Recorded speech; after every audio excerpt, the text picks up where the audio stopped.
Hello everyone, কেমন আছো তোমরা সবাই? সিঙ্গার স্টিলটা তোমাদেরকে আরও একবার স্বাগত জানাই। পাস্তাটা খেয়ে চলে যাব ওইদিকে গাছগুলো বসাতে। আর আজকে তোমাদের সাথে শেয়ার করব আমি কি কি গাছ নিয়েছি তাদের নামগুলো। আর এই যে এইদিকে দেখো, এটা হচ্ছে সাদা করবী। এটাকে আমি একটা লাল ড্রামে বসিয়ে নেব, সরি লাল টবে। এখানে একটু মাটি করে নিয়েছি। আর তোমরা শুধু শিকড়টা দেখো গাছটার, গাছটার প্রচুর শিকড়। একটুখানি মাটিটাকে আমি আলগা হাতে ভেঙে নেবো উপর থেকে। আর সাথে ছিল আরো একটা গাছ যার নাম নীলকণ্ঠ। এর ফুলটা আমি এই স্ক্রিনে দিয়ে দিচ্ছি, শুধু দেখো কত সুন্দর এই ফুলটা হয়। তারপর আমার সব থেকে প্রিয় এই মঙ্গেভিলা, এর কালারটা ছিল সাদা। আমি এখানে গাছ লাগাচ্ছি আর ওইদিকে আমার বাবা মাটি তৈরি করছে। এরপর নিয়েছে একটা জাসমিন অথবা জুঁই।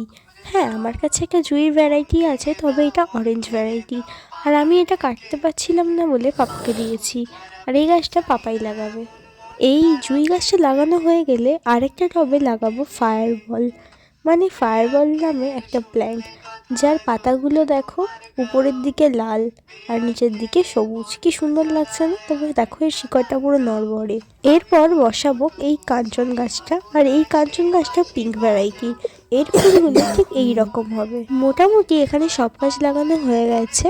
তবে এই যে এই বড় জবা গাছটা, এটাকে এবার তুলে ফেলতে হবে, কারণ আগের দিনই তোমাদেরকে বলেছিলাম এর অবস্থা খুব একটা ভালো না। তার সাথে এদিকে দেখো, আমাদের বাড়িতে একটা নতুন অতিথি এসেছে।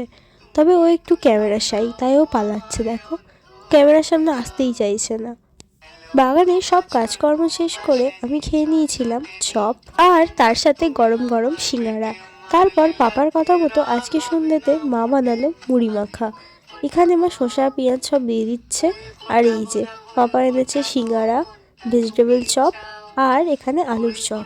এগুলো দিয়ে মুড়িটাকে আজকে ভালো করে আজকের ভিডিওটা আমি এখানেই শেষ করছি। তোমাদের ভিডিওটা কেমন লাগলো কমেন্ট করে জানিও।